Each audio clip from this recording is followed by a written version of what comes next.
Oh, yes. We got the whole squad in the house today, man. I'm not going to even hold this mic for too long. I'm going to let y'all get y'all own introductions in because I appreciate y'all for coming here today with us. Let's start with the guy to my right with the Dodgers hit up in the back. Let them know who you is, what's going on today.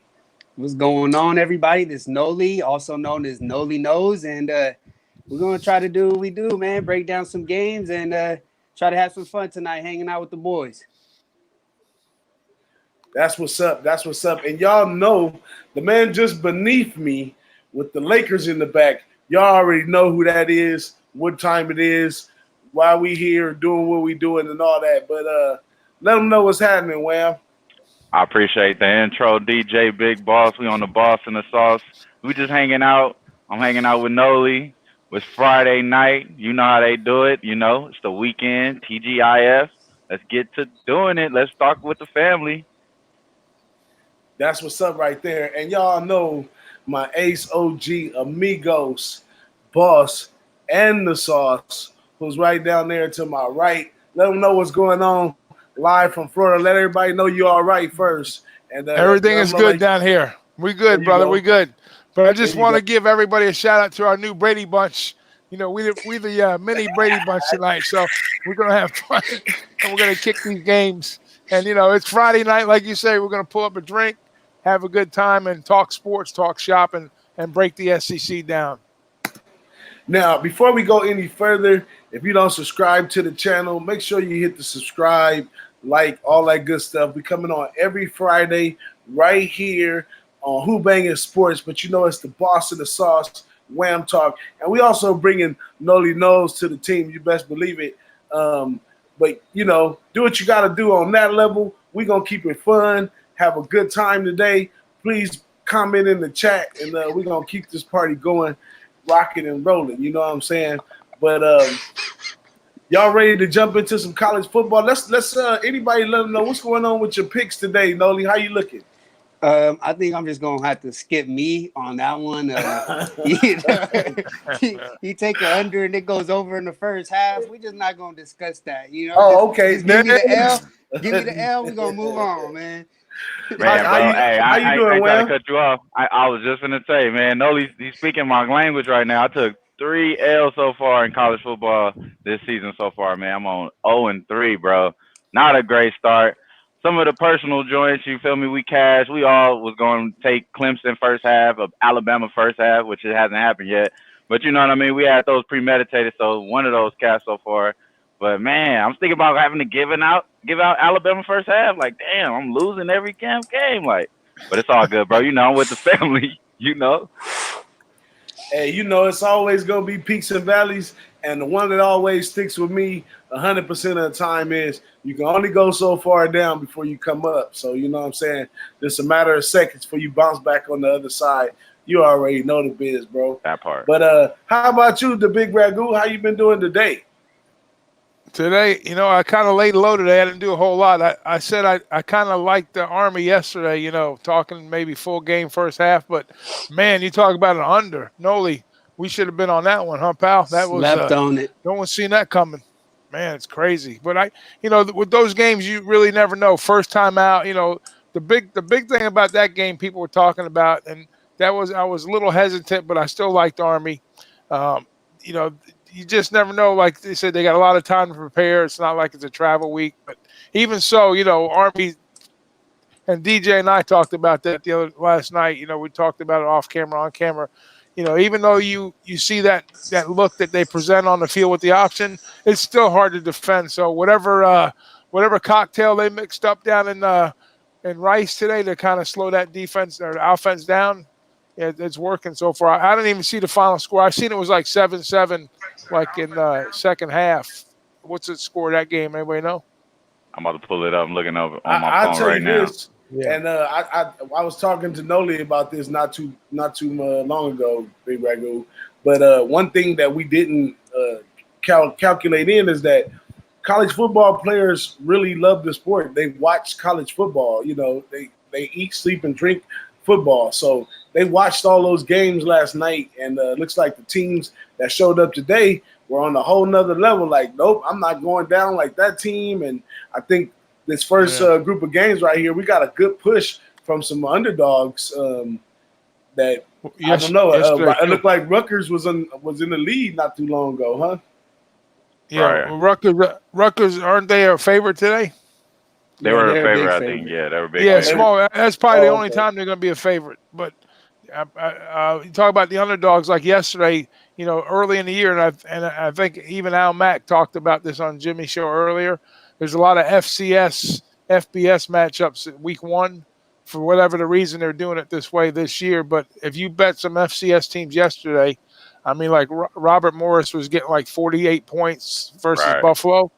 And I told Jimmy in the chat too, I says, this is, Robert Morris is a basketball school for sure, but football. But if you go back and look at their history, they're a pretty good FCS program. And they were catching a lot of points against a real weak Buffalo team that lost a lot of talent last year. So, those are the kind of games. But I think out of all the FCS games yesterday, I think all but two underdogs came in with the number yesterday, which is absolutely nuts. So only two favorites covered against FCS schools yesterday. Yeah, that's tough, man. And it's probably going to be a lot more of that come Saturdays. But so many games, it's hard to weigh it. But I think on Saturday, the teams that's supposed to win are going to win because now they watch the Thursday games, the Friday games. Some of those big schools, they're going to really hop out there and outshine themselves. So I'm looking forward to settling down a little bit. But they got us caught today. Good thing most of my money lies on the late games with the Nevada plus 11 and the Colorado State to the over. So luckily, all my money rides over there. And from right that's what you're on? Yeah, that's what I'm doing. So I got a little time. Maybe they watching these games and saying, hey, we're going to handle business tonight. So I'll see what happens from there. I like this show for breakdown, too, because we could talk. Go ahead, Big Ragoo. You know what I mean? That's what I was just going to say. We could talk. Okay, we could talk it up. There it is. I was going to say, because we got somebody in the waiting room, and he's just popping in now. So welcome in our guy, FatFist. Oh, I'm there. Hey, what's up, fellas? What's up, Mr. FatFist? How's it going? Good. Is my audio okay?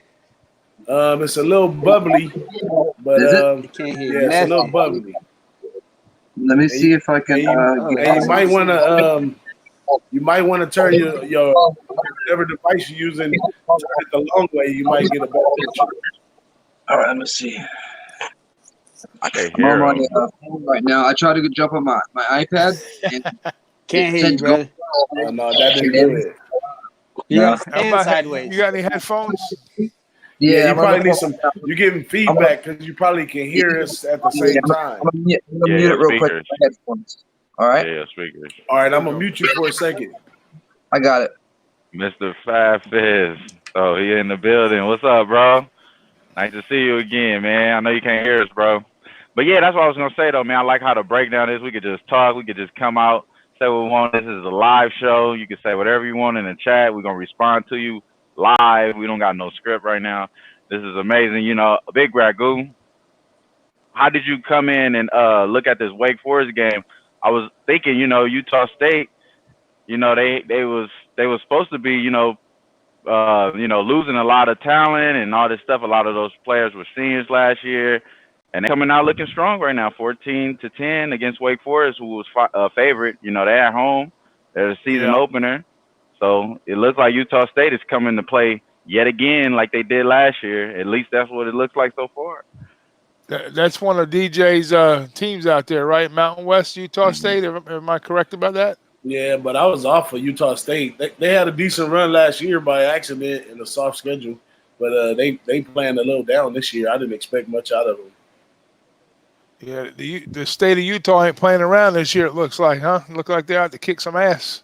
That's a long trip for them to make, all the way coast to coast like that. And you figured, when they'd get a nice welcome in from Wake Forest up there, and Wake. I'm really surprised because Wake's style of play, they run a pretty high up tempo offense. They run a lot of plays. So I'm not real familiar with Utah State's offensive scheme, but DJ could probably talk a little bit about it. But I know Wake. I know how Wake plays football, and I know they usually give See, Wake to me is one of those teams that if they get an underdog role, they could be a pretty good spoiler. But as far as the favorite goes, even though it's Utah State, I'm not a big fan of Wake Forest being a favorite over anybody. No, I gotta go definitely, get your pizza, bro. I definitely don't endorse Utah State this year. So I definitely backed away from that game. But how's it looking right now? I haven't took a look in a minute. Oh, it's over. Those games are over. Didn't Utah State lose their coach and offensive coordinator after putting up all those points last year? Last year, yeah, they moved on to bigger, better things. But last year, they just kind of just really played solid, and that's what got them over the hump. I don't even see the Utah State game. What's going on? They winning right now. Yeah, it's 14-10 right now. They're up on Wake. The reason why I brought it up is because they lost. It's the second quarter. They have the ball. I think they're giving about to punt it. But the reason why I brought that up though is just because they were expected to lose a lot, like you said, Nolly. They expected to lose a lot. They're underdogs in this spot, +5 in this spot, and they're up by 4. You know, it looked like they could have some type of momentum. They had a junior quarterback, Jordan Love, come back, and a left tackle. And that's it. Returning starters on offense. Yeah, that's crazy. Jordan Love don't have no line right there. Yeah. But he was one of the best players last year, but he lost a lot of his receivers. They lost the whole team. They came overall. It's going to be a tough climb back for them, the status they was last year. But the Mountain West does good out of conference, so it doesn't surprise me that they're leading right now. But it was a game I was off of because I didn't have enough faith in Utah State. Hey, can you hear me good? I can hear you. You sound good now, brother. Yeah, you sound stable now. Good. All right. Hopefully you sound good, brother. You sound good. Oh, you can't hear anything? So listen, can you hear? Yeah, I'm good. I can't hear him. You got the mute button on still? No, I unmuted him. He should be able to hear us. I can hear you perfectly. Okay, well, we good. We hear you too. Yeah. Okay. Before we go further though, let me give a shout out to our chat right there. We got Nutflesh Allen in there, Joe and Anisi. I gotta bring the chat up. We got Paco Hilly in there, and Nutflesh Allen says he was just thinking about 2 years ago hearing Jimmy and P say all of your names in the chat day in, day out. Now look at this. We all doing our thing, man. And if you was at IFBC last year, it was a big thing that they talked about where would the industry be going. That was on the last day when they brought in the head guys from the casinos. And they gave some long speeches about how, first they talked about how they feel about everybody now jumping on for it to be legal, and now they want to eat up all their technology and know-how and all that kind of stuff when they was telling them that they should have bought into it before. And, of course, they feel some kind of way because now some of their business may be turning away. But the biggest thing that they said is that everybody is going to level up at some point. So everybody like, Jimmy and Pete and all them, big man, you name them, eventually everybody's going to look at Gabe, look at, some of the other people, look at Kelly.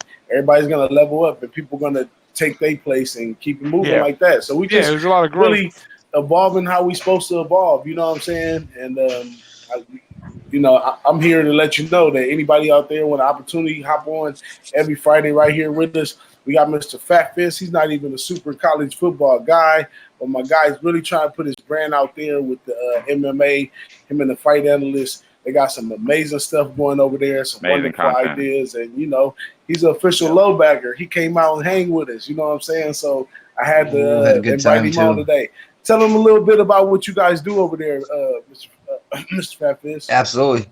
Yeah, just capping MMA, hooking and jabbing, sticking and moving. We're trying to get a podcast together where we're going to have wings, and we actually have a couple of UFC fighters in line and a couple other fighters that are not in the UFC, but they're on the way there. We're basically going to have wings with them, beer with them, and watch the fights with them live on Saturdays. Next weekend I'm not sure what the guy's name is, but next weekend we're going to go to Packy's or Duffy's, which is right by my house, with the fighter and watch the fights. That's now you out of Florida, right? Hot sauce challenge and shit. I'm gonna do a hot sauce challenge and fuck my whole lips up. I'm gonna do the whole 9. Now you out of Florida, right? Yeah, South Florida, Boca Raton. That's right, So, South Florida. Yeah, shout out to y'all, man. We got Florida. Man. Florida's definitely in the house today. Oh yeah. Right Hey, here, let me touch bro. on something real quick. Stay safe out When we there, were in the buddy. hotel, yeah, I will. I got supplies for days. Every way, which way or form, you know what I mean. But let me touch on something. I remember you saying something when we were in the room with Dom. I think it was ski, right? And we have this common interest. We all have this common interest. You know what I mean? And it's handicapping sports. You know what I mean? And that's what that trip was so dope. You know what I mean? Everybody, no matter what size, age, color you were, doesn't matter. You love sports, you love capping, you love gambling a little bit, and it was just the vibe was just on point the whole time. It was crazy good. I mean, I'm 57 years old. Like I said to DJ last night, you know, when we kicked off our first show, and all my years, yeah, and all my years of travels. I ain't been around the world, but I've been around the block a couple of times. But everywhere I've been, you know, this thing felt so good as far as a group. You know, like you said, not one bad apple on the bunch. Everybody got along. We're all common interests. Everybody just melded, gelled. I mean, it was. Every minute of that trip was fantastic. I can't put it into words. It was beyond belief. It really was. Even my wife. super. Now I took my wife with me. She's awesome. Yeah, she's awesome. Yeah, and I think she had a better time than I did. And she didn't. You know, I said, listen, I don't know how you're gonna like this because it's just a bunch of degenerate gamblers just hanging out. You're gonna talk shop about betting games and capping games and stuff like that. Man, she was more into it probably than I was, but I can't say that, but you know what I mean. That's how much fun she had, you know. So everybody, I was like, you're part of the crew now. I was like, you're part of the crew now. She's like, I've been part of the crew. Shout out to your wife, man, Mrs. Ragoo. She's the best. People. She's the best. She's just great people to hang out with. Great people to hang out with you too, Ragoo. You already know. When we do this and we kind of hang out like this, we miles away from each other, but seeing it up close and personal, the vibe that you create, bro. And, you know, and once again, with those sandwiches, I heard you guys talking about it last night on your guys' show. Those sandwiches was amazing, bro. I appreciate that. Love, man. Love. Hey, always nothing but love for everybody, man. Can you guys hear me? We hear you clear. Yeah, we got you. Did you warm up that sandwich, Wham? Man, it was a fire. I had a turkey sandwich, bro. It was really they great. was cold sandwiches. They was fire, too. Cold cuts, bro. Cold From cuts. the Piggly Wiggly in Florida. It in the microwave, I heard. Oh, it was Piggly Wiggly? No, Publix. I've never been to one. I was gonna say, bro, I grew up off of Piggly Wiggly in Arkansas. Don't start with me, bro. Piggly Wiggly. Wham's from Arkansas, right? For real. I remember last time when you came on. I didn't know that until you came on when we did the show last week or the week before. I didn't know you had Arkansas roots like that, man. But that's good. Bro. That's good stuff. They go deep. That's good. Let's talk to our guy Nolly up here. Nolly. Yeah, that's what I was gonna say. My man Nolly got some things going on too. You know, we've been working with Nolly, getting him out here so y'all can see more of Nolly because I get to see him all the time, man. He's a great guy, man. He got some wonderful insights. We break down games, me, him, and Wham. It's nothing, you know, we all local, but Nolly got some ideas. Let him know what you up to, Oli. Step by step, though. Step by step. Let him know what's up, Nolly. Okay. Well, you guys already know, most of you guys know I'm the under guy, right? So I like looking at the angle of defense. And that's how I started betting college football. I like betting on teams that were solid, can stop the run, and can run the ball. And when I was trying to pick sides on that, they'd always come up short from covering or something crazy would happen. They would maybe even lose the game, but the game would always stay under. And there's a couple key factors that I can use in trying to find unders that I can't with the side, and that's the weather. The weather can be an equalizer, but also going to keep that score a little bit lower. So I look for certain key factors, and I feel like those things push it over the edge and make it better than 50-50, better even than 60-40 sometimes. And you can't get that on the side, and I don't believe you can get that on an over. The only way you can get that advantage is taking the under. That's my opinion, right? That's my opinion. That's coming towards college football. And that's the way I look at it. And, I mean, in baseball, I go at it the same way because that's a game of failure. This year, they got the juice balls, so it's a little bit different. Team total over game. But you look at the totals last year, there was only one profitable team to the over, and that was the Blue Jays. But there was 15 teams profitable to the under, and the most profitable team was the Colorado Rockies the previous 2 seasons. You know, and that's huge for me as an under better because in Colorado, everybody automatically assumes the over. Right, But big come value on, there. you know, so that's huge value. You know, this Yeah. year it's a different story. This year the bullpens have been letting up. Things have been a little bit more erratic. I've been making a lot more money live betting. It's a lot harder for me to share those picks. I try when I can, but I've been making my money live betting. You got a total that sits about 8.5, and then they hit a 3-run bomb in the third inning. Now you're getting 11.5, maybe 10.5, you know, but hopefully you're getting that 11.5. I'm jumping on that. Yeah. That's a I feel like the 3-run home future run. It is wasn't a live group betting. of hits or something like that. You know, those are certain things that I look at, you know.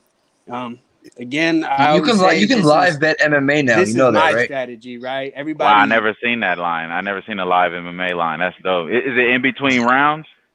It's like the whole thing. I mean, it's ridiculous. I mean, Jay over the sport Kedcast over there, he bet. I mean, he makes a lot of money on it. FanDuel has only like 2-3 books have it. I mean, if I had that, I'd be raking. I mean, you might be laying -400 or 500, but when when someone's rocked on their feet and you know they're done, it's very, you know what I mean. It's a lot different. You know what I mean.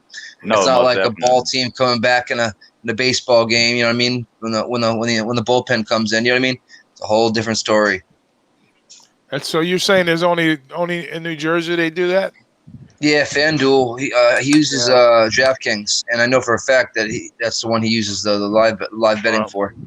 I've seen him lay like 5-6 grand on like minus like 700 before live. Yeah. I mean, I guess does it have anything to do with the weight classes? You know, because in the heavyweights, all it takes is one shot and you're going down. So if a guy gets a lucky shot, and even though you're saying the guys are getting rocked pretty good, but I don't know. I wouldn't bet that. Yeah, a good point, Ragoo. You're actually right on the money right there. I would actually 100% only live bet anything 170 pounds or lower. There you go. See, I just learned something tonight, and I'm just trying to put it out there for our people that are trying to get on board. So we are definitely gonna get to know Chick what fights. UFC. Chick fights. Yeah, we're gonna get to know. We'll get to know. We'll learn, and that's one of my areas. That's one of my goals is to kind of, sit in here with you and analyst and Anna Marak and get with you guys and just kind of figure out how to be in here. Yeah, and figure out how to do how to play on these guys. I know there's a lot of different factors that go in, their class and whatnot, and their histories and their style of fights and stuff like that. So, if someone, let me ask you this: if someone was to look at MMA for the first time, what area would you point them to say, okay, you got two fighters here, and there's 3 things I want you to look at, or a couple of things to look at to determine how to determine who would win the fight? What would be your 3 biggest keys to looking at a fight matchup? Look back and watch their last 3 fights, tape work, the camp they come from, and a lot of tape work. I'm gonna do number 3. A lot of tape work. You know what I mean? Just keep watching I hear tape. that a lot. That's the answer. You know what I mean? Keep hearing is tape. Just also like their diets and stuff like that. Exactly. Yeah, their diets come into place. Like, have they, are they more? Have they missed weight, in their career a lot? So, for instance, I'll give you for instance, I'm on Mizuki Inu tomorrow, or friggin' in about 8 hours or 6 hours. Starts at 3 a.m. Eastern tonight. China card. Yeah. So, but she's fighting Wu Yan, and she came in 4 pounds heavy. Now the trend right now, or the percentage on fighters that come in heavy, is like 80% win ratio. So I'm pissed as shit. You know what I mean? She came in overweight on purpose, most likely. She knew she couldn't make the weight. I heard that she didn't even try to make the weight cut. She knew she wasn't going to make it, so she just didn't deplete her body to even try to make the weight cut so that she could fight better the following night. She's when you see them, they're like 2 different weight classes right now. But so let me ask you this, and from a betting standpoint. You know what? Real quick, so I have a bad memory. The weigh-ins are huge to watch. The weigh-ins when they weigh in, like when they face off, that's huge. Okay, so would you make a play based on pre-weigh-in or after weigh-in? I do both, but I feel more confident after weigh-ins. But sometimes the lines are screwed at that point. You know what I mean? But sometimes the lines are better at that point. Right. So it all really depends. You know what I mean? Yeah. Touchdown was Wisconsin. I'm on that -10.5. Okay. Well, thanks for that quick breakdown. That's good. I gotta give a keep the questions coming. I gotta give a shout out to our chat though, man. We got my guy Parlay Poppy up in there. We got Nut Flesh Allen up in there. Seven Hagen just joined us. Virgil's in the house. Ray Williams in the house. And Yellow Hammer is definitely in the house as well. And speaking of my guy, Parlay Poppy, I don't think I shared this story with nobody because it was on the way home, right? We go to the airport. We was on the same flight on the way back to LA. We go to the airport. We got there early as we should and all that good stuff. 5:30 in the morning. We both exhausted, like just chilling out, waiting for the flight. I'm sitting on one end of on one side of the seats, and they sit back to back. He's sitting on the other side of the seat, but right by me. So a couple comes and sits next to me, and I'm just sitting there lounging, like going in and out or whatever. Poppy gets up out of nowhere, comes over to me, and like shakes me and asks me like a question real quick, right? And I'm like, I'm tired, I can't even laugh or nothing, right? I'm like, whoa. And then he walks off, right? And then the couple next to me goes, "Did you know that guy? Are you okay?" I was busted up. I was like, "Yeah, I know." That's funny. Yeah, Parlay Poppy got me good, man. Right? That's my guy, bro. I love Parlay Poppy, bro. That's my G, man. Hey, what's crazy? Hey, Nolly, I was gonna ask you this question too, bro. Do you bet unders and have you ever bet an under in MMA? And as far as MMA, bro, have you ever like looked at like somebody just got knockout power or they just coming in heavyweights? You just take the unders and a lot of those. Have you ever did something like that? Because you the under guy. So I'm pretty sure you ever watched one of these MMA games. I mean, these fights that bro FatFist talking about. You knock out. I'm on unders a lot too. Unders. I gotta be honest, man. I don't really mess with UFC too much. I don't really follow that sport too much. I'm more of a boxing guy, even though it's a dying sport. But I'm a boxing guy. That's what I grew up on. And, MMA's a little the heavyweights to me. are making a resurge. But I just know the top guys. Whoever's relevant, that's what I know. Everybody else, I don't really know. I got you. The heavyweights are making a research though. The Kovalev, bro. I had Kovalev. I had Kovalev inside the distance. I had over 8.5 rounds, all 2 at plus money, and then Kovalev. Yep. I also bet. I bet inside the distance. Right. I bet Kovalev inside the distance. I bet Kovalev by decision as well. Yeah, I can hear you. Can you hear me? Yeah, I can hear y'all. I hear you clear. So I bet Kovalev for a second by decision, which was plus what you guys got going for tomorrow? You guys got some SEC games you guys gonna talk about? Nolly can't hear Mr. FatFist. Oh shit! Can you guys hear? Oh, that's what's going on. You can't hear. The whole time they can't hear me? Hey, I Nolly. can hear you. Yeah, we can hear you, but Nolly can't hear you well. He's been letting us know in the chat. You've been telling us in the chat though. I thought. And they said, "Shut up." That's all they say. Nolly, go ahead and pop out and pop back in and see if that fixes everything. I'm gonna try it out. Hey, I got a quick question while you guys are figuring stuff out. Can y'all hear me? Not you guys, but the chat. Can the chat hear me? Can you see the chat? They couldn't hear you. Can we see the chat live on the StreamYard on the right-hand side? Because I can't see jack shit. Can you see comments? You don't see comments? No. I don't see no, you can't. Anything. No. I just see our chat. So basically, I'm going to go get my phone so I can respond to the chat. Everybody else got their phone with them? Yeah, I got my phone right now. Yeah, I'm going to be rude and jump up, and I'll be right back. I'm going to get my phone this way. Go ahead, do your thing, because I definitely want to answer the chat, and I want to start getting on these games here in a second. Hang on a second. Hey, this is Who-Bangin Sports Talk, Boss in the Sauce. We live, and when we live, we really live. So we not. This is my second time. This is my second time getting pizza while we were live because I was like, I can't cook for my kids and stuff right now, so I got pizza coming in. So boom, this is my second time. I got a little pan pizza, bro. Regular stuff, man. You gotta try the Hawaiian, bro. I mess with the Hawaiian. Oof, it's my shit. Yeah, I mess with the Hawaiian, bro. Hey, you know what I was gonna ask you too? Because you said she didn't want to make weight because you were talking about that. I was about to bring up the odds on that one when you were breaking it down. She didn't want to Still the make weight. same. You think it was because of that Popeye's chicken sandwich, bro? Like, it's been all on my fucking feed. I don't know, man. I honestly think that I mean, she is a tall girl for the division, but when a fighter knows they're not going to make weight, and why deplete your body? You know what I mean? When you can still take the fight, because you're going to get your money taken no matter what. I think they take like 50% of the purse. I can't remember. I got to look up. But What's they're taking name? money no matter what. Yannon. So YU and then YANNAN. But she, I mean, shit, I would do the same thing. You know what I mean? If I knew I was getting my money taken no matter what, I'd be like, all right, fuck it. I'm not going to try to make 135. I'm going to sit here at 139, 140 and still take the fight. That's right. I see it looks like there's 45% coming in on you from the looks of everything. And it opened up at 121 at Pinnacle, 121 for you, Yana. But, you know, who cares now because she's not playing now, you know what I mean? So it's scratched off, so it looks like it's still got action. No, it's not scratched. They're fighting. Oh. She purposely missed weight so she could fight bigger and heavier. Oh, okay. Like for instance, she knew she wasn't going to make weight, so she basically kind of like stopped like trying at the end so she would be healthier for the following day.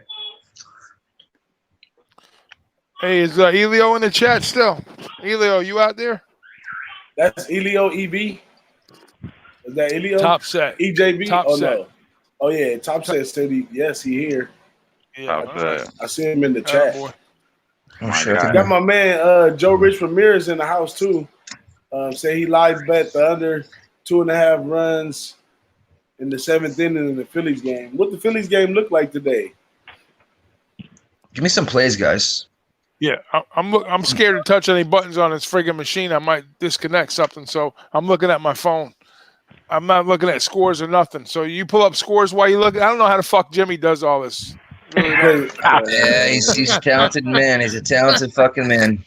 I can bring it up. One day we'll get to that. I can do the Ramon Scott. Ramon Scott does it well. No, I got it real quick. It looks like Michigan State is like smashing on Tulsa. 825. Nolly's asking to get back in. Okay, Nolly's back. Let me get Nolly back. What's up, Nolly? 25-7 for the Michigan State Tulsa game. Michigan State's on top. Wait a minute, that was Nolly the whole time.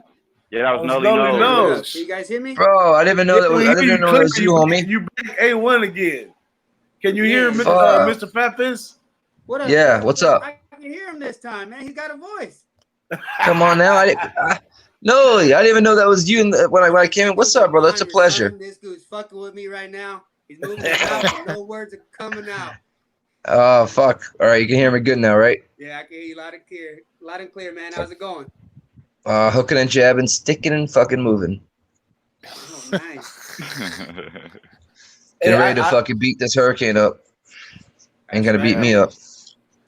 So speaking of moving into some games right here, Big Ragoo, John in the chat right here, he says Ole Miss gonna surprise him.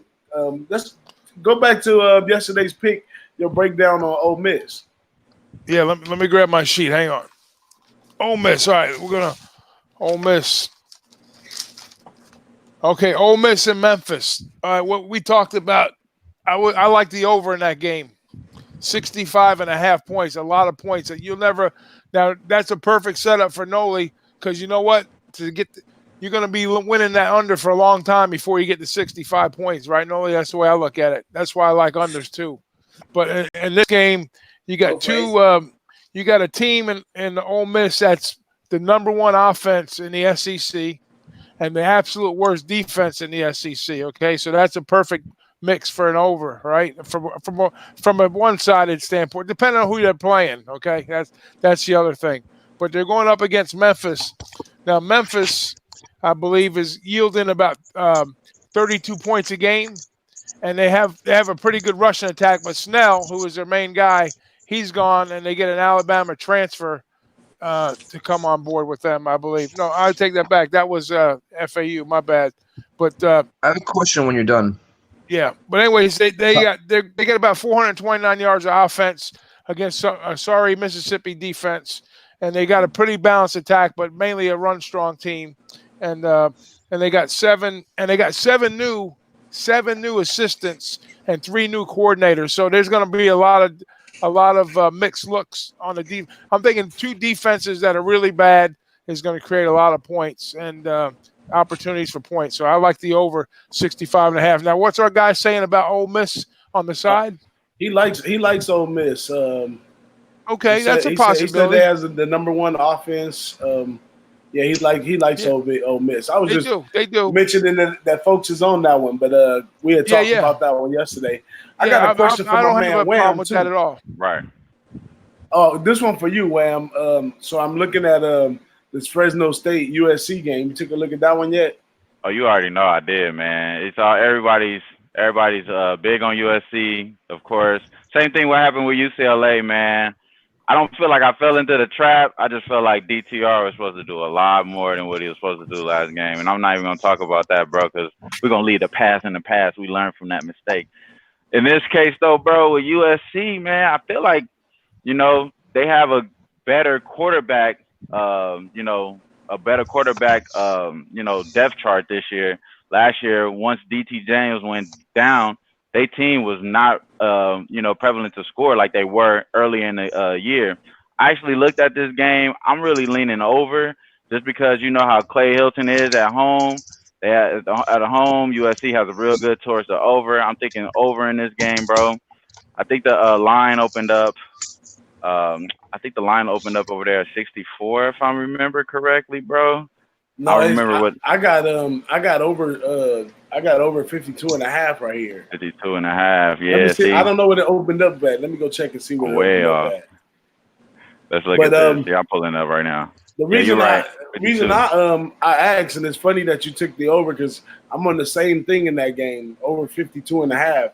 And reason being is me and Nolly spoke about this earlier too, that the player they kind of switched their offense over to the air raid system like everybody else. Mm-hmm. But they did that to accommodate the players. When in most instances in college football, the system runs what they do. So they've changed their system to adapt to the players that they already have. So I like that look right there with SC. But Hilton's over there, doing his whatever he can do to try to keep his job and make things better. And I think that's a good look for him on offense. I want to add on that. Go ahead. Go ahead, bro. My fault. I was just gonna say I want to add on that because you hitting everything that I was about to say as far as them switching their offense to more of an up-tempo offense.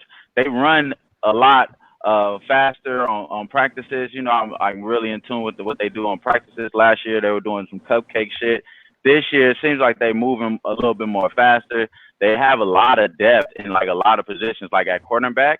I really feel like they have a really underrated secondary. And that's what I'm really looking forward to see if their secondary give up games. That's why I'm kind of leaning over here, but I'm thinking that they have a lot of depth in cornerback, and that could possibly, give it towards the under there. But I think they're going to have a really good offense. They're going to move a lot fast. And like you said, bro, like with that switching, and he is on the hot seat, and I think he's the favorite to lose his job. I've seen that on Twitter. He's the favorite to lose his job a few places. I don't think he's going to go nowhere, bro, because they got the athletic director coming down at the practice. They shaking kumbaya. Who's really is really in a bad shape is the whole athletic, thing in general, not just the coach. So I feel like it's way more things to worry about rather than just what football is going on. So I don't think he's really in that big of a hot seat like everybody thinks, though. Yeah, and I see right here that it opened at 51.5 and is now up a whole point at 52.5. So it's moving in the side of the over. And SC needs to get back to doing something good. They haven't did nothing good in a long time. They haven't had a good. Poppy wants to know the Auburn game. Go ahead, Nolly. Take over, man. I just had a few things to add on to that. What I see that the number is somewhat correct in the sense of when you look back at Fresno State and what they do, right? They're gonna run the ball, they're gonna drain the clock, and they're gonna play good, solid defense. But there's a lot of question marks this year. They got a lot of new pieces, and the fact that USC is gonna go to that up-tempo offense, I don't think they take their foot off the gas the entire game. I think they're going to show something today. Not today, whatever, Saturday.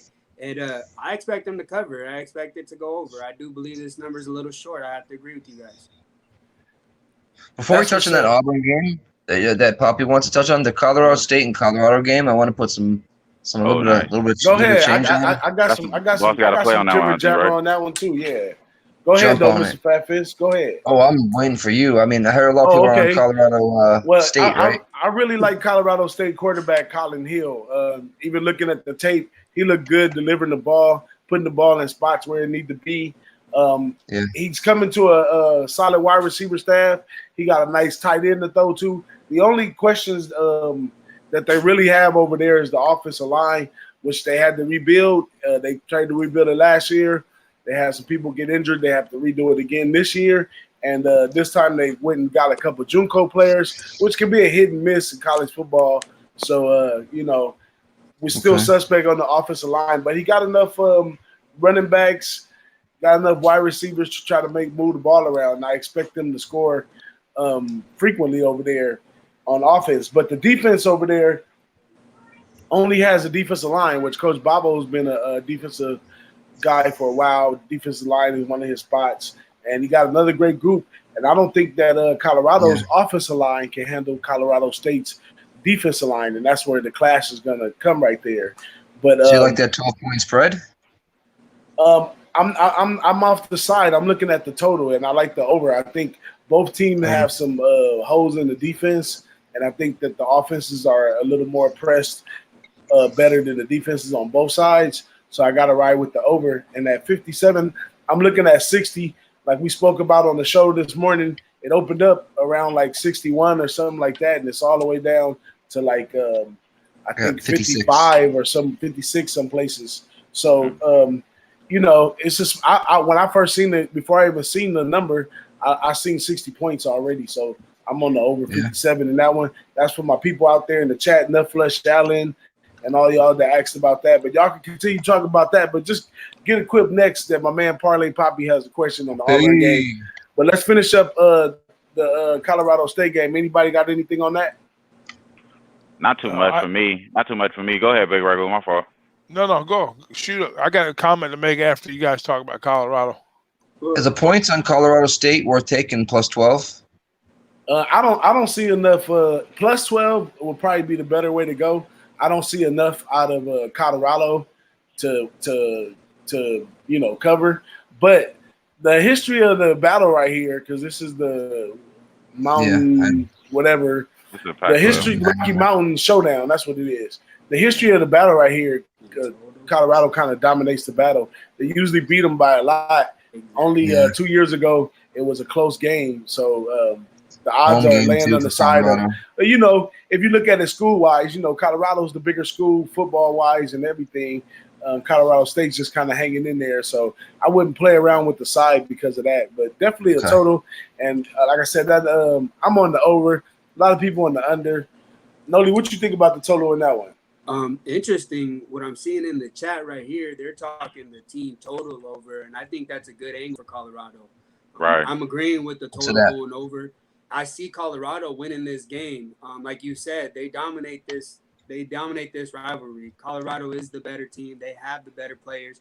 But me personally, I can't lay that number week one with this many questions with them. It's something that I just can't do. And the total might be the side to go with. And the fact I see in the chat, and as soon as they said the team total, it kind of clicked in my head. And I think that's a good angle. I'm liking that. I'm not 34.5 on it, but I like it. Yes.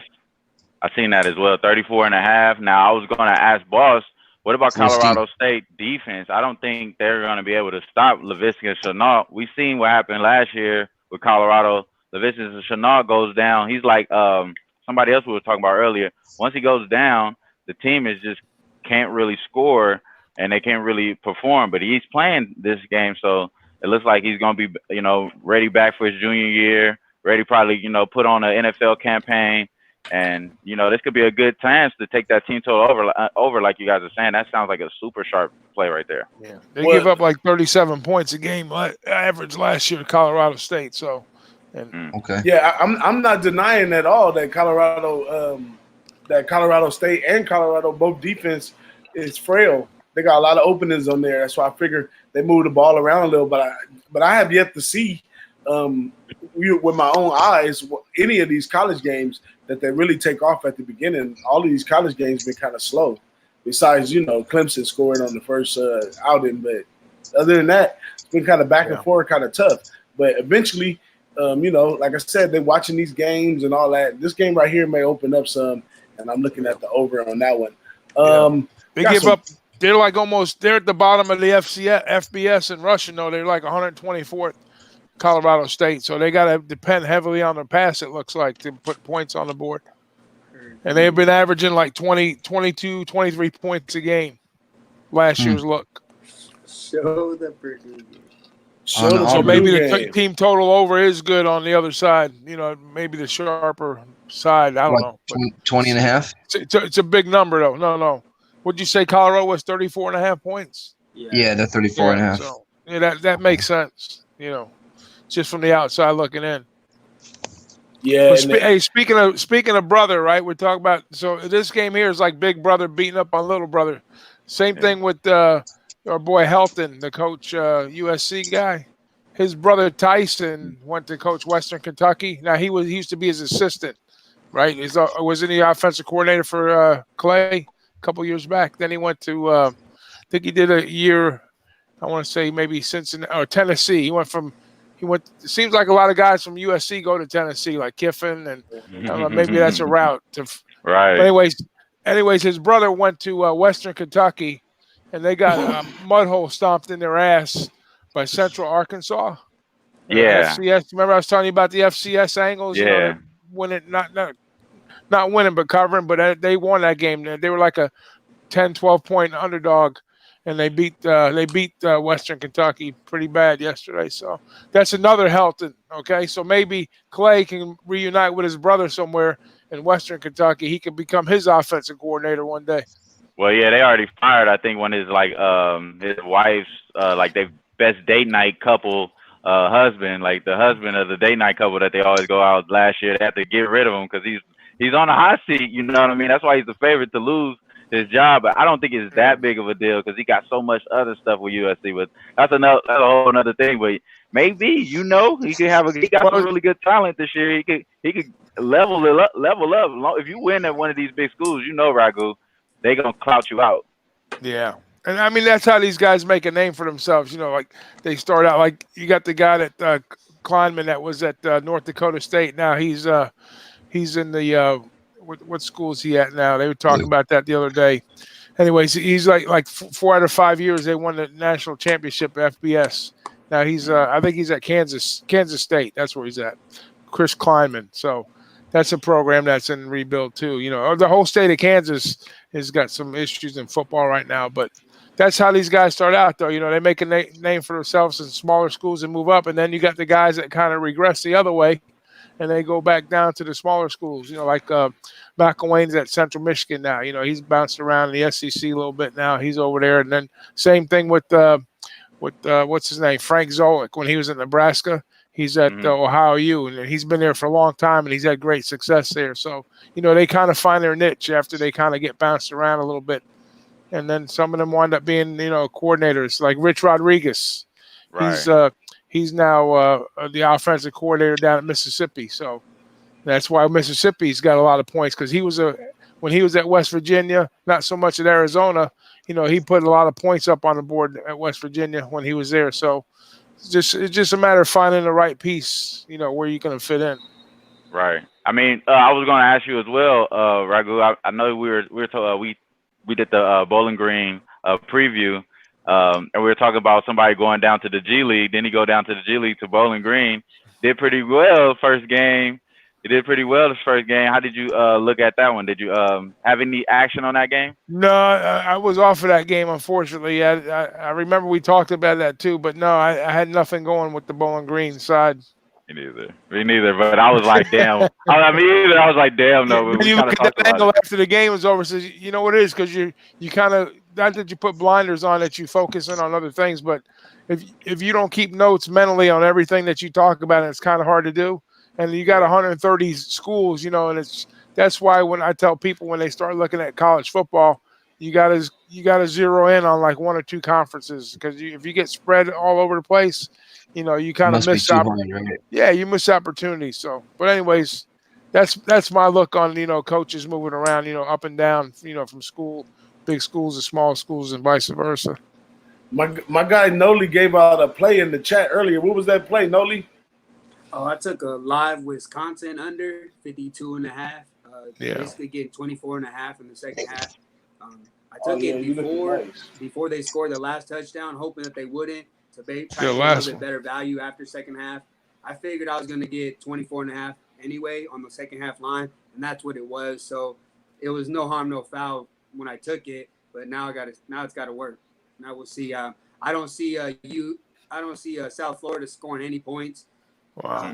That team looks just as bad as I thought, and I can't believe I was hesitant to take Wisconsin today. They were talking that team up this year in the off season. They were saying they're going to have a better look this year. In Charlie Strong, 0. And they was talking Wisconsin down. Yeah, that's. I mean, I'm not saying I'm surprised, but I'm more shocked than surprised, because he's a pretty good recruiter and he knows that area well. He's just not getting. He just must be slipping. Yeah, it seems like they don't have the same talent. That's what I was gonna say. Yeah, they were missing wide open jumpers. They had like wide open catches. They were missing. Yeah. It looked like the talent wasn't there. That's very well possible. It's showing up now in the score, isn't it? What was it? 24-0 at the half. 28. It's 28. 28. It's 28 now. It's 28-0 now in the third. Yeah. Yeah.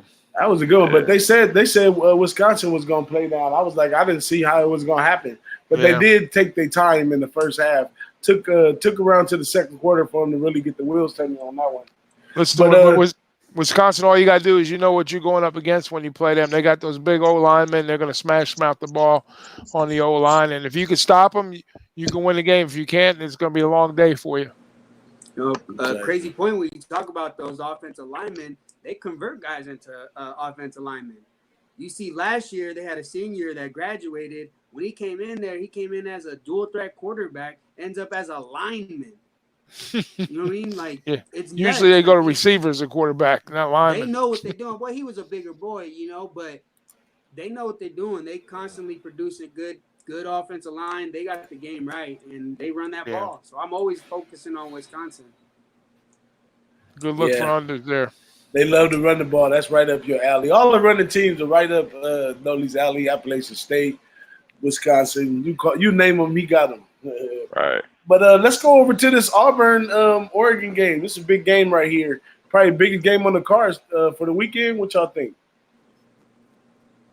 Yay, nay, maybe. I mean, I'm totally off of it, World's a big card.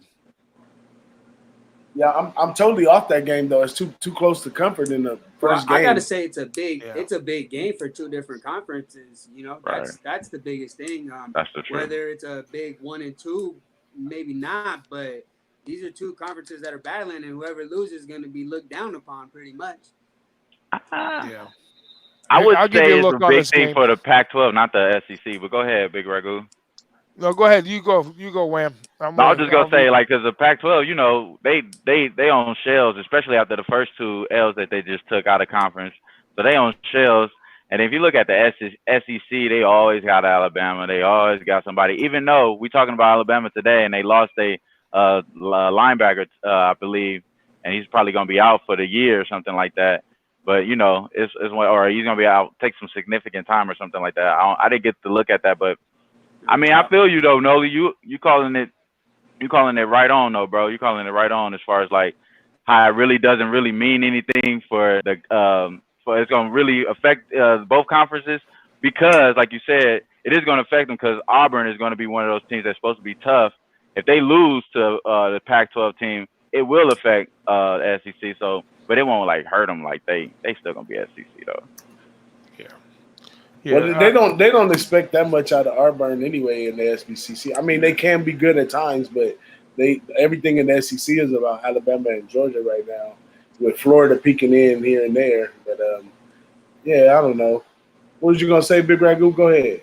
No, just to hit on what Wham was talking about. They took the first 2 L's, right, and then last night I was gonna, and I talked to Jay about this too the other night. I told him, I says with the 2 losses in the by Arizona, Arizona State barely they won, but they didn't cover last night. But I was gonna say if with the 2 L's that they took early, and I says if the other team would have lost, BYU, let's say BYU beats Utah, so that would have been 3 L's, and then that would have been like a real telltale sign going into that Auburn game, with the Oregon, So I mean, I think the game kind of favors Oregon a little bit on the turf, because I know Auburn plays on grass, so that speed factor might come into play. But with that front 7 that Auburn has, I mean, they're going to be running into a brick wall. Maybe they run around the wall, but not into it. So that's the only shot I think they might have.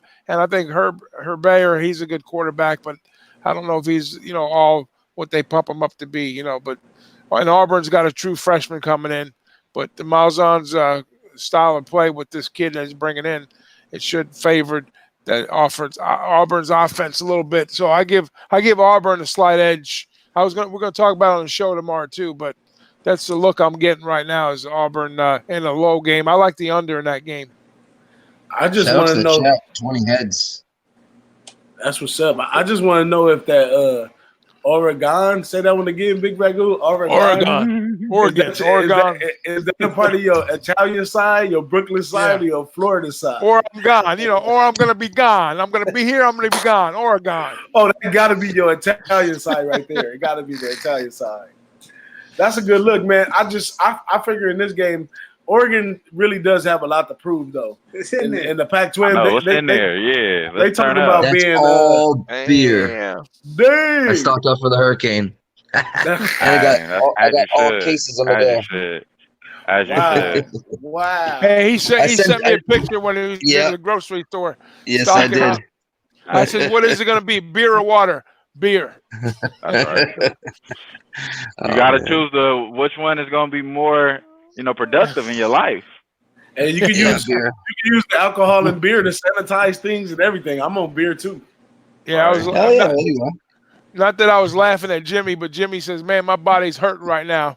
He says that Miami trip really wore me out. He said I wouldn't have traded for the world, but I said, "Yeah." I said, "You got to give yourself some time to recoup, man, because when you get in that kind of mode." Sunday morning, he was giving his the little left a Canadian club that was little left in his bottle, right? He was giving it to Goji because he was staying there Sunday, and he gave it to Goji, but then he ripped it right back out of his hands. He's like, "Wait, let me get one more sip." Took a big ass chug and just took his head. He's like, "Oh man, I'm gonna miss this." I was crying in there. Yeah, you know what's funny? I seen him on early in the week. I think the Monday show, right? I said, "You know what? I had." When my daughter's wedding, I bought a shitload of Canadian Club whiskey, so I had a couple bottles. Not that I wouldn't have stopped at the store and bought him one, but I seen the bottle sitting right on top of the desk there while they were doing the show. I said, I got the perfect entry point for Jimmy when I get there. I brought him an FSU cap, a shirt, and a big old bottle, a handle of the Canadian Club. So, that was the second bottle he had? Yeah, that was the second one. He already crashed through the first one. Yeah, no doubt. Yeah, we went to the liquor store to get the first one, and I knew he had a second one. I didn't know you gave it to him. Though that's funny. Yeah. I was the inheritance of the first one. Were you? Yeah. Somehow, like by the end of the other night, it was like a little bit left, and ended up getting left from my room. So I ended up drinking off of that. I hit that too. I hit some of that too, Big Ragoo. So I appreciate you. Oh yeah, no, I brought you guys a crown and the hard ice. Big Ragoo left he left the drink over there. What'd you do with that? Sipped on it the whole time I was there. I think all the way to the last day I had the last sip when we was out there at the beach the last day. That's cool. Oh man, it was a great night. My bad, Nolly. Nolly sitting there looking at us like, man, F all y'all. Because I wasn't there, and now y'all just trying to make. I'm sorry, Nolly. Let's not rub it in, Nolly. It's just so hard not to talk about. Listen, we're gonna make it up to Nolly, that's for sure. We're gonna talk about a lot of Vegas coming up, Nolly. We got Vegas coming up. I was gonna ask Nolly about this Auburn game as well. Like we kind of like about to go past it, but what you think about the total though, bro? It's at 55. It got bet down. It was at originally at 58 at certain books. He's already at 55.5. I mean, we might got the best end of that stick, but I mean, short end of the ass end of the fucking line. But what you expect on that shit, bro? You expect the defense, like they said, to be the best in the conference, in the NCAA this year? And what you think, bro? I don't know about being the best, but I do expect them to be solid. They're always solid up front. You got SEC and Auburn. It's what they do. You know, they take care of up front, and that's on both sides of the ball. That's the offensive line and the defensive side. So I expect them to be able to manage the clock. The only thing I'm not too sure is I got unknowns. You know, I got a lot of unknowns for Auburn, and as much hype as there is with Oregon, I'm just not sure. There's a lot of things I'm not sure of. The numbers I couldn't get a good read on this game, so I just didn't really dig in as much as I did on other ones. Right. It just something about that number is just throwing me off. I can see it maybe maybe flying over or staying way under. And they're still hitting. They're still hitting at 64% right now towards the under. So still the consensus is still 64% at 55.5. So somebody's like, look, this is gonna be a slow game. They're like BigRagoo touched on. The reason why I wanted to bring you up, and we kind of like started talking about. I think we seen your beard, Mr. FatFist, and that shit threw us all the way off, bro. But BigRagoo made a great point about the turf being an advantage in Auburn side. I mean, in Oregon side. But if you think about, the defense advantage is on Auburn side. So that may make an indication that there's something in the game plan that somebody got wind of, that they're going to be able to try to isolate some of the speed that Oregon is going to try to put out there. That's going to make the advantage kind of shift back towards Auburn. So I think that's probably the reason why the money is coming in. At least that's what my first mind thinks. You know what I mean? Sorry, my dog's so cute, right? We got Purdue went up 7-0. Let me ask Nolly a question about a good look for an under game this week. What are you looking at this week, Nolly, for a good under on the NCAA board for tomorrow? I got two bets that I have in right now. One of them I bet about 5 days ago. That's the Eastern Michigan and Coastal Carolina under. That one, I'm not sure which. I didn't write down the number I got. I'll pull it up right here.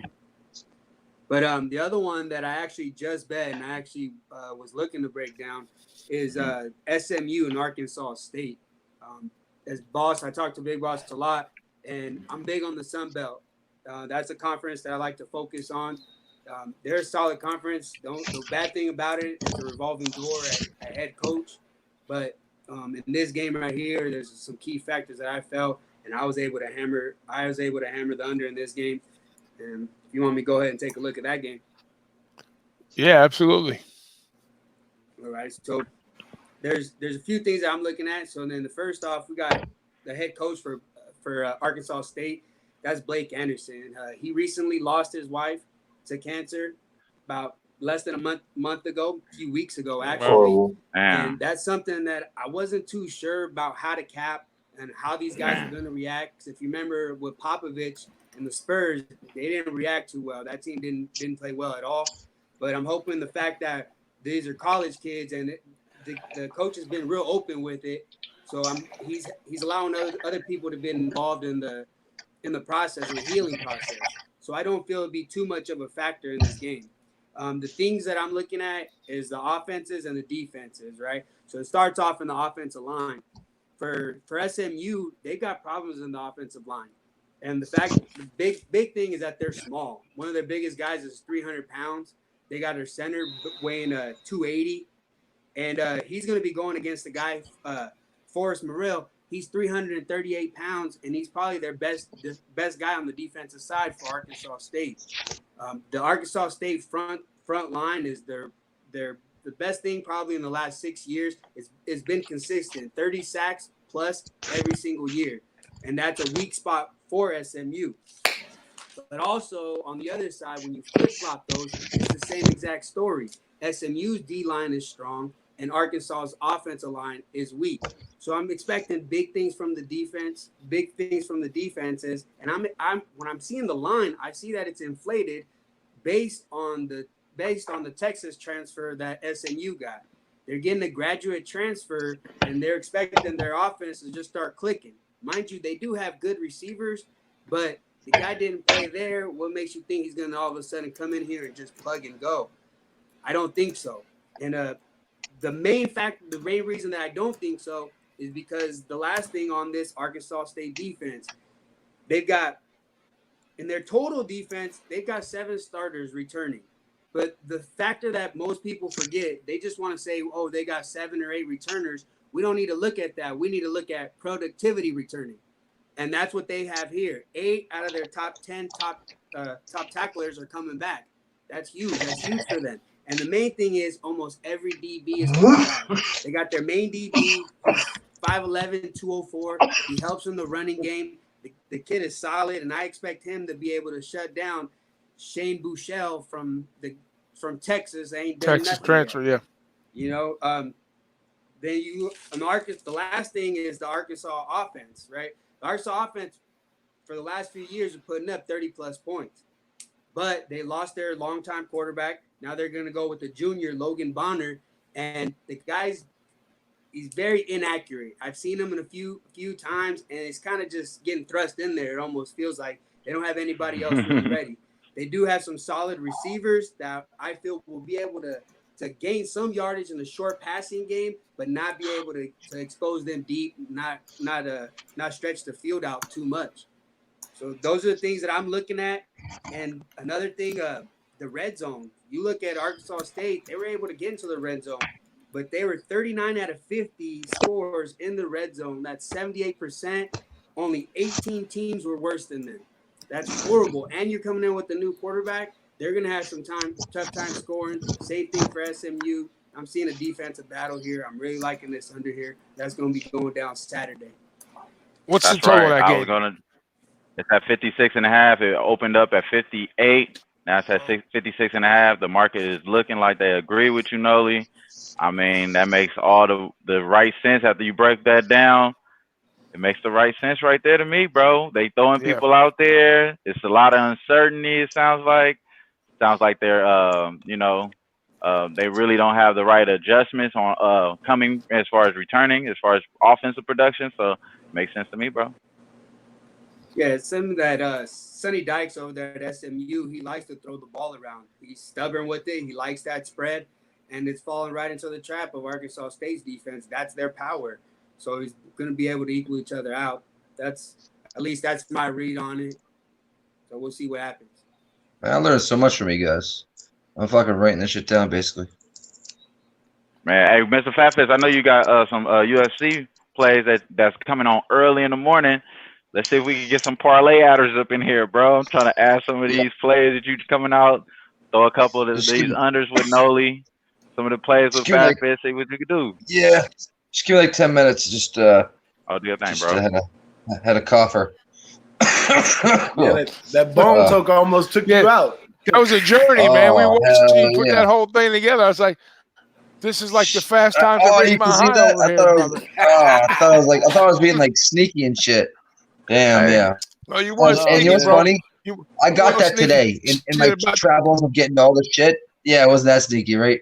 Yeah, I got that today. The new BOND today. Fucking getting supplies for the hurricane. I get a fucking bong. As you should. Now, how long do you guys have to be barreled down for the hurricane? A day, 2 days, 3 days? How long does it take for it to pass? It's usually like, well, it's actually moving slower now, but it's probably gonna be like a day and a half. So you is that a free day off of work or something? So power's gonna be out for probably 2 weeks. Wow. Yeah, I got a generator and everything. I'll be straight. I'll be on. I'll be on my phone. I'll be fucking powering my phone on my generator. I'll have something. It's gonna suck. Yeah. Real it quick, depends. They go either way. So. Yeah, you're right. Go ahead, Nolly. Real quick, Parlay Poppy, he said he didn't hear me. The game I took was the SMU Arkansas State under 56.5. Yeah. And the line is moving in that direction there. So my man is on the right track for sure. It might be getting lower, it looks like. Poppy, I mean, I broke down the game for DJ yesterday. Iowa and Miami of Ohio. Now, what do you think about this, Nolly? Because Boss told me about this, and I wasn't really, not that I wasn't paying attention, but I kind of went against the grain on this one. It was a Miami Ohio Iowa game, and the total was I had originally was 45, but he says 47, so it's going the other way. So I like the under in that game. It was I got two schools. Iowa plays pretty stout defense in the Big Ten, and Miami Ohio's got a bunch of new players that they're still trying to figure out what's going on. So they're playing out of conference too. So then they're horrible out of conference. So I don't think they'll score a lot of points. Yeah. I mean, no, I don't expect you to break the game down, but I was just telling you. But the point was, DJ was saying, anytime you got a game that's in the 40s, it's a stay away game for an under. Polly Poppy had a little. It's getting there.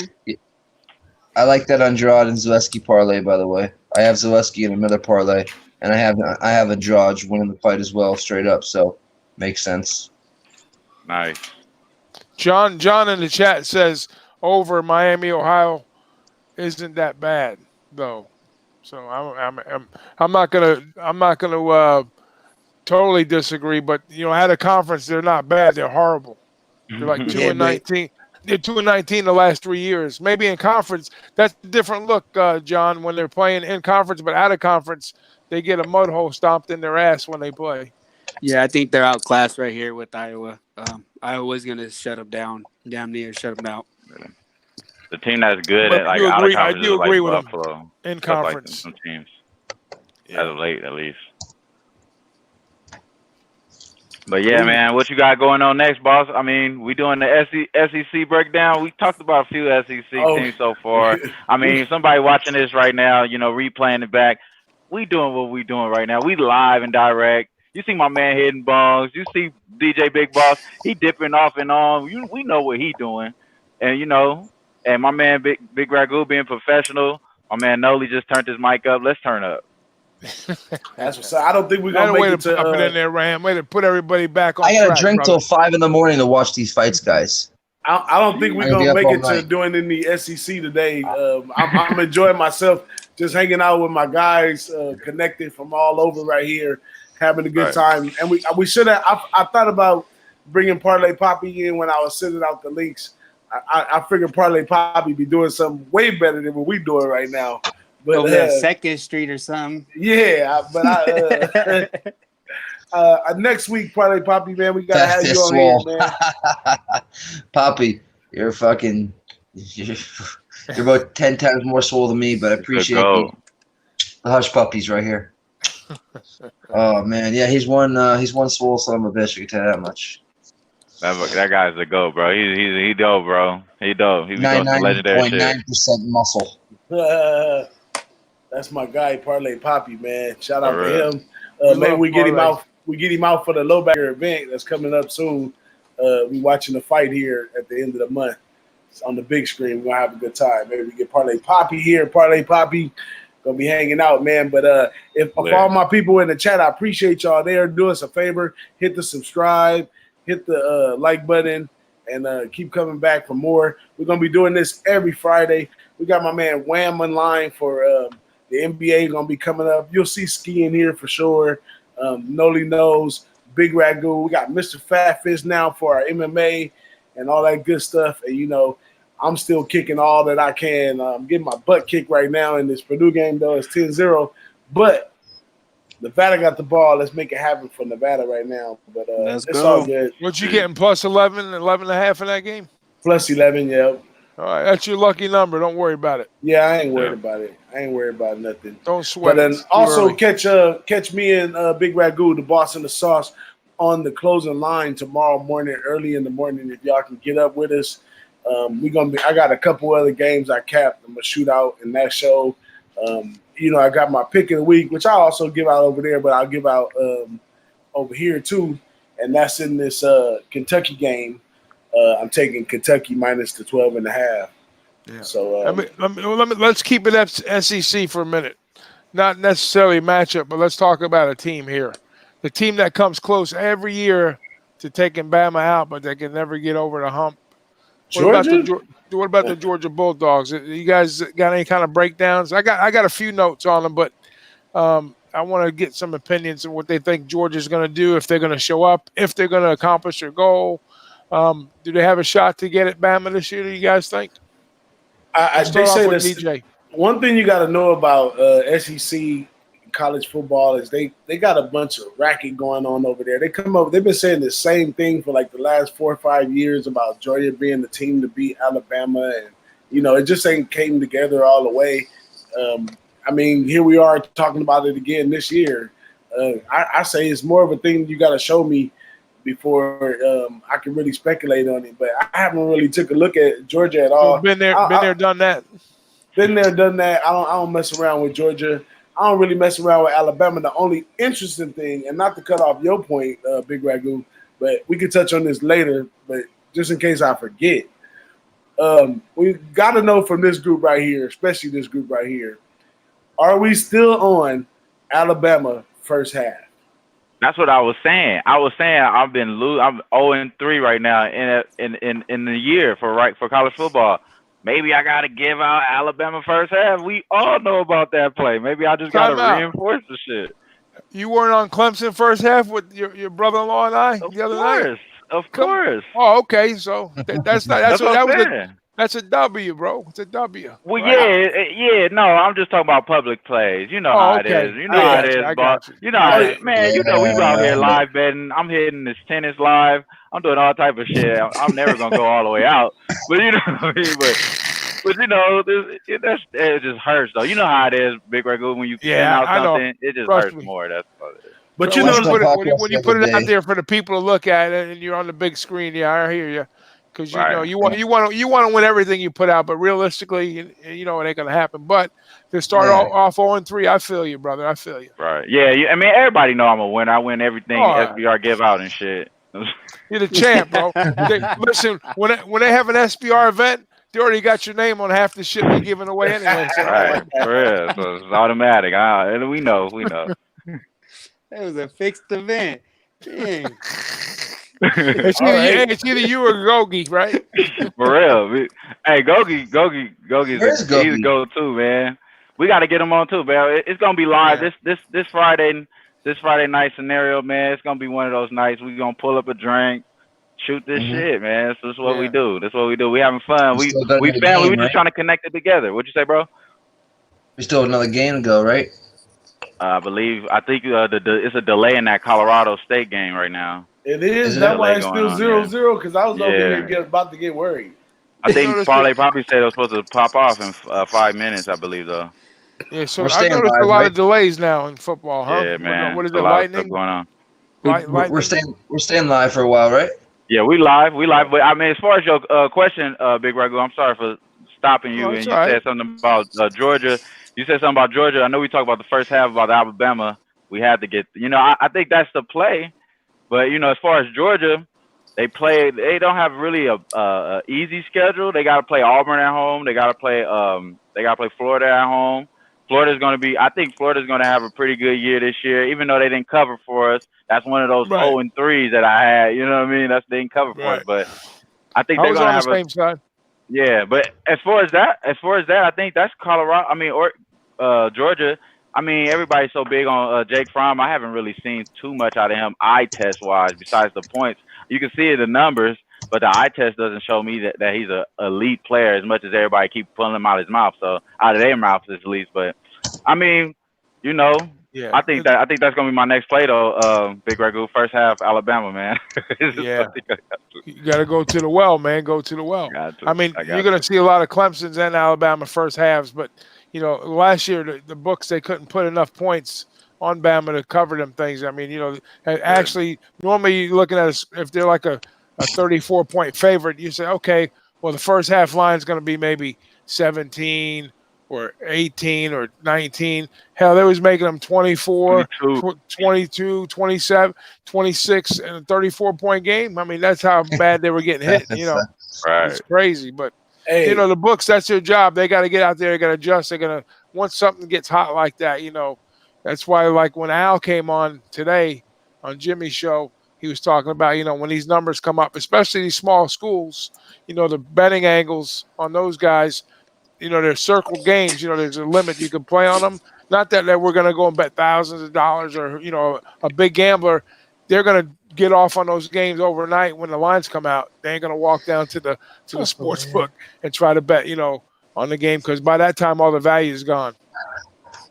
Hey, I ain't gonna lie though. I was just gonna. I got to comment on this. Did my guy just lick his armpits? Did y'all all see that shit? No, my muscle, not my armpit. See that I'm shit? glad I looked the other way. Parlay Poppy goes, do they do a fat fist flex? So I flex and I started licking my muscle. I thought they was trying to get the dove that stood on at that 48 hours, that 48 hour antiperspirant.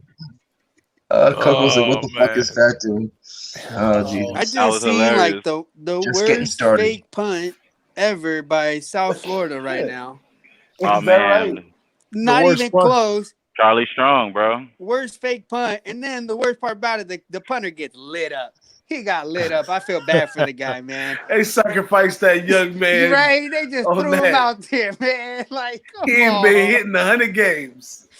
So he's coming full speed. The DB come full speed, and it was all bad for the punter. Dang. Hey, my man Ray Rack say keep the what do you say? Keep the Alabama first half coming. Hey, you might have to do like I do when I'm at the racetrack. When I get so bad at the racetrack, I will go take the most favorite of them all and win 65 cents just to get my confidence back. Yeah. It ain't that bad, bro. I'm telling you, it ain't that bad. I'm just mad at myself about last year's trends, like Utah State coming into this game with Wake Forest. Everybody just hyped up at Wake Forest. But you know what I'm saying? I'm just kicking myself on certain things that we knew coming into this season. You know what I mean? That we just kind of throw out the way because it's a new slate. But it's really not that much of a new slate if you still have the same morals and the same type of culture. You know what I mean? Yeah, that's the dynamics of week one, though. It's going to be the same way in NFL.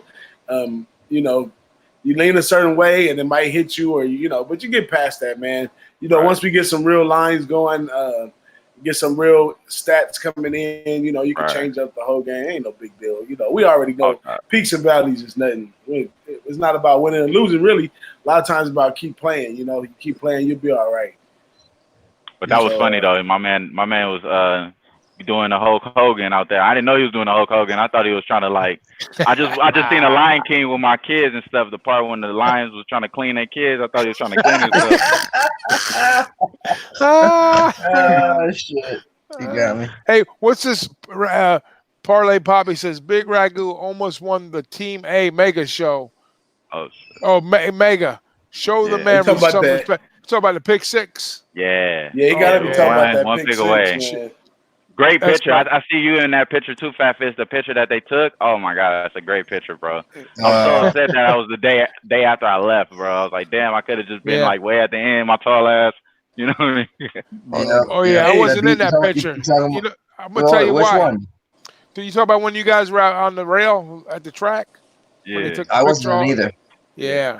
Well, me and Ant, Prince of the City, we sat in our chairs and we didn't move one. I said, listen, this is a superstitious thing. When you got something going, you can't. Even like DJ come in, y'all got to get over here. You got to be over there. Like Ski was going off somewhere, hanging out. Nobody. Yeah, I had to have one foot on the green rail. Yeah, right. I had everybody in their post positions. Everybody get their post positions. Everybody was a statue. When the race went off, everybody was like staying right where they're supposed to be. But and then we came close. We came real close. It was still magical. We had like a 40% chance to hit that race, and we didn't get it. So remember, I almost had an anxiety attack. Yeah, it was crazy. I was cool as a cucumber though. I was like numb. I think I was so drunk and stoned. I didn't know what was going on. That's what kept me cool. So after I made the plays, I didn't care. I said, we got our drink on. After we put all the play, we put the pick six in. I said, all right, now it's time to get serious because we were capping for like 3 friggin' hours before. And we originally had that horse, right, Ragoo? What's that? Oh yeah, that's even what makes it even more sick because we had the horse and we got off of it. Yeah, we had to chop one horse out, and that's naturally we chop one out, and that's the one that friggin' wins. So, but we had some long shots. I guarantee you, if we had 4 horses. Yeah, if 3 out of the 4 horses would have won that we had, we would have had the only ticket. They would have took it down. Mhm. That would have been epic. We might have stood there another week if that happened. Oh man, Oh, that's what I was saying. Yeah, I we would would have have been flew there another back. week. I would have flew back, Big Ragoo. I would have flew back. Yeah, Oh yeah, we probably would have flew to you, and we would have came and picked up Nolly because we keep talking about this, and Nolly is looking like I wasn't there. You've been a little hurricane. It's all good though, man. We had a good time. Glad we could get back. You know, it's one thing when we was there and, you know, we did all that, but this is afterwards. Thank God for the internet. We could all come together and hang out and talk about it. But it's better because we know each other now. You know what I mean? When you know, it's one thing like, you know, chilling over like we are right now, but we actually know each other. You know what I mean? Yeah. Nolly, I know I've never met you, but you know what I mean? I could tell you got a good vibe. Have you met any of the guys here? You met Ragoo at all? No. I haven't met Ragoo. Nah, we just talked in certain chats, but I've had the pleasure to meet Wham and Boss. You know, nice. There you go. Yeah, I go over there. Yeah, I go kick it with Boss, pick his brain a little bit. Are you in Florida? Nolly. In Cali, Long Beach. There you go. We out here, big 213 in it out here. We big 213 thing. It's a 213 thing like that. It's a 562 over here. What the? It's a 319 over here. Get it right. I was talking about Nate Dogg, Warren G, and Snoop Dogg. Oh yeah, we the 213. Okay. Come on, bro. Come on. Hey man, maybe that was too layered. You feel me? I'm a little. You know, it's Friday night, bro. I'm layered right now. Yeah, you was real layered right there. You got us. I'm layered. Like, yeah, you gotta be clear with that, man. Which one am I though? What, Nate Dogg, Snoop Dogg? Which one am I? Hey. I can't call you Nate Dogg because he already gone. You feel me? That's like putting some death wish on you and shit. He said he should. Hey, yeah, you should. Yeah.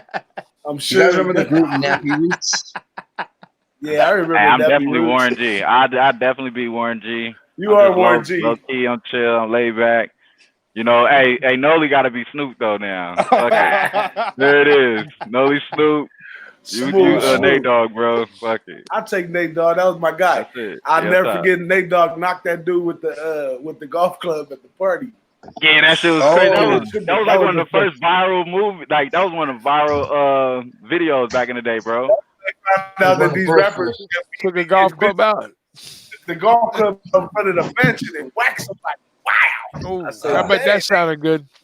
Nate Dogg was no joke. He was a stumped down guy. Was it an iron or was it a wood? It was an iron. It was an iron. You got it good. That's even worse. Way, that's man. like in the yeah, you're right. We lost Nolly. Wham took a break, but I wasn't even planning on being in here this long. I told the wife that, you know, we wasn't going to hold up the whole Friday, every Friday. So we got to wrap it up pretty soon. Got to get some rest, cap a couple more games for tomorrow. Looks like my Nevada pick is shit in the bed. They was down in their territory. Now they let the ball up. Purdue got the ball back, and now they creeping in Nevada. But, hey, it's a long game. It's just the beginning. Yeah, we're just getting started, man. We're gonna, and we know we're gonna be sprinkling some on the money lines too. So that's coming real soon. You better. I'm gonna bring up fight odds real quick before we get off because I want to just give maybe a couple of things out. Maybe go ahead. Yeah, go for it. It's your floor, brother. Let's look real quick. I'm on best fight odds. Just want to make sure. Oh yeah, I'm gonna pull them up with you, bro. That way I can kind of. Yeah, go ahead. Exactly. I might do some props. It's gonna take 2 or 3 minutes max. Go ahead. But yeah, catch us in the morning on the closing line for sure. That's gonna be another fun time right there. I gotta straighten these bets up real good, so I gotta do some real good capping tonight. I got my wine glass, needs to be filled back up. You know, I'm taking it easy. What are you drinking tonight? I'm drinking some red wine, just a little red wine. Okay. That's all. You know, you're going to go classy on us tonight. You know, I'm 42 years old, man. I can't do it Miami style all the time. I gotta take it down a notch. Do me a little wine today, so I'm just chilling. Wine's good for you, man. It's just when you drink the whole box of the box wine, it's too much, man. That's a headache, bro. But wine's gonna knock me out real quick, though. That's how it does I can hang way further. I can hang a long time off of liquor, but wine, oh man, I'll be curled up in about an hour or two. That's me. Me too. A glass of wine, you might as well shoot me with a bullet in the head because I'm going right down after that I'm one going glass down. of wine. Yeah. I told you, Big Ragoo, when we were in Miami. These are my early years. I'm in the early years of that life right now. Wine knocks me out. Yeah. I'm gone after a while. It's over after a while. I can't stand with wine. Now you know what a wino feels like after one. Imagine drinking a bottle. I'm telling you, man. All that. You be in the gutter. You be in a gutter somewhere. I can't drink wine. I love it though. Don't get me wrong, but yeah, it puts me to sleep. But see, like when I was a kid, you know, Italians, they have wine with their meals all the time. So yep, I'm Sicilian. You got a bottle of wine sitting at the table, gallon. So my dad, he'd open the wine up. You know, a lot of it was homemade too. That's even worse. A bottle of homemade wine. Never had that. That'll knock in the next week. So as kids, you know, when we were kids at the table, like my cousins and everybody, they give us like a little glass, but not. They put about this much wine and the rest 7-Up. So it was like a little wine spritzer when we were kids, you know. But we didn't know. Oh, cool. But that's just cool though. Yeah. So you figure I'd be used to it by then, right? But nah, not me. I just the wine just puts me out, man. Just something in it just knocks me right out. Hey, if you want to take a good nap or go to sleep, have a glass of wine. That makes you sleep very, very good. Yep. White wine is better for dinner. It doesn't put you to sleep. Yeah, the red. I'm talking about the red wine. Yeah, that's that red wine puts you right to sleep. But it's good. Why they make the song about the red wine if it was gonna put me to sleep? Red wine. You be 40. I've gotten drunk to that song way too many times. All right, so which one you liking over here? Yeah, I'm writing them down. Shoot. Jessica Andrade, we're on. You can get her on Bovada though, minus 160. That's the best place you're gonna get her. That's great odds. She should be in the 200s, I think. Weili Zhang can't handle a 5-round fight with her under pressure. I like Zaleski dos Santos as well. The best you can get him at 5 dimes at minus 260. He's parlayable. You don't what want was his name again? Santos. Santos, yeah. Santos. I'm sorry. Yeah, he's got 2 last names. He's a weirdo. Let's see here. I'm already on Mizuki, but that's the girl that came in. Her opponent. That's when it came in overweight. Mm-hmm. So I'm hoping that she's not too big for her. You know what I mean? So that one you might want to put like, you know, low unit, but you know, not a low unit, but not that much on, or kind of X that out. I'm not even sure yet. But I like Anthony Hernandez a lot. Minus 145 at 5 dimes. Demir Ismail Gulov. I can't pronounce that last name. Get him at bet 365 at minus 189. That's playable still. What is his last name? Anthony Hernandez. Anthony Fluffy Hernandez. That's his nickname, but he's a minus 145 at 5 dimes. I got him. And then you got Demir Ismagulov. Damir. Yep, is Ismagulov. And minus 189. He'll probably get bet down, I think. Listen, Moises is good, but he's young. He's not on Demir's level in my opinion, and he's just a smaller dude as well. So you saying Magulov's going to get bet down or get bet up? I think he's going. I think you'll get better odds on him closer to fight time. Really? Okay. Yeah, I think so.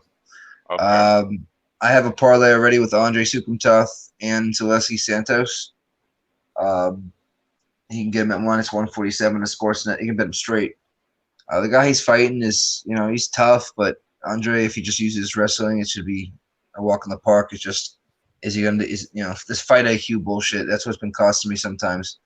I'm just hoping his fight IQ is good, that, you know, and he goes to his wrestling when he needs to. But other than that, next week I got a lot of plays. Next week's but that's Dustin Poirier and Khabib.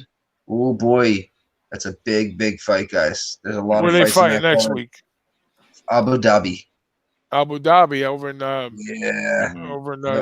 huh? The big card. Yeah, it's a big card. That's gonna be a big card. Huge. I like. Well, we'll keep that for next week, right? Right. Let's do it. Yeah, it's cool. Let's go over the ones that you said already, because those are the ones that people probably want to bet. bet on. Go back to the one that you said that you could. You'll more likely want to parlay. Was it Andro Soko Moth? Was it that one? The first one. Sukumtath. I met him in Marshalltown. He lives down here in South Florida. He's been training at the. What I love about him, he's been training at the PI, the UFC PI, and Performance Institute, and that's fighters that train there. They usually come up looking even better and better. So I really like Anthony Hernandez a lot. Minus 145. You get him at 5 dimes. And then obviously Jessica Andrade at minus 160 above Bovada. I like her a lot. That's like that's my main play. I put that on SBR today. Okay.